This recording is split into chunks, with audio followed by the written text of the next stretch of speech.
20 years after the fall of communism, Russians are demonstrating again, this time not for capitalist revolution, but for democratic reform.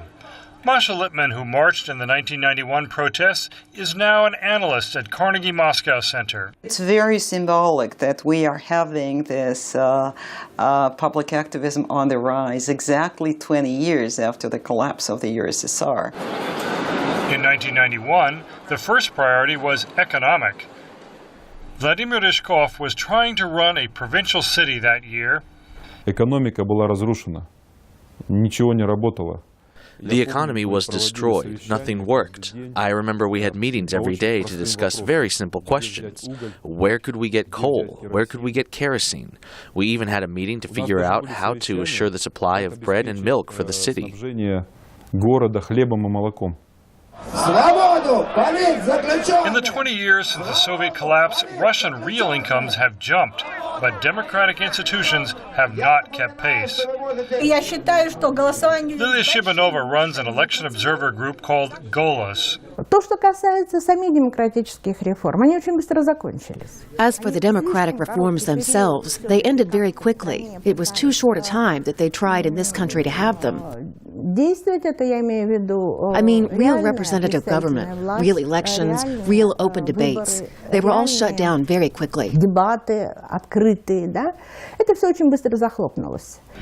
Pollster Lev Gudkov says basic institutions did not evolve alongside Russia's new consumerism. Власть по-прежнему остается вертикально. Government is still vertical. It's not controlled by the society.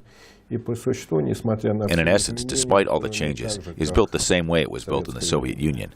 And its base is mainly political police, criminal police. There's no independent court, prosecution, and system of education.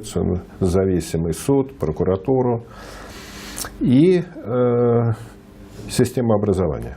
Now a decade of stability and an explosion in internet connectivity widen the gulf between Russians and their authoritarian government. Igor Yurgens runs a think tank here.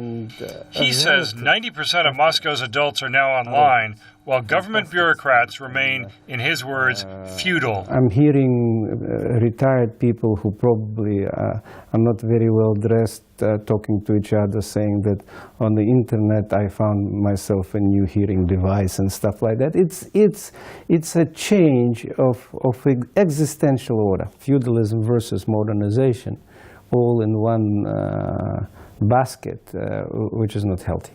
Yeah. Which will find its resolution either evolutionary, for which I have a lot of hope, or revolutionary, which I hope we will avoid because we had our share. A key test may be the turnout for a big democracy rally planned for Saturday.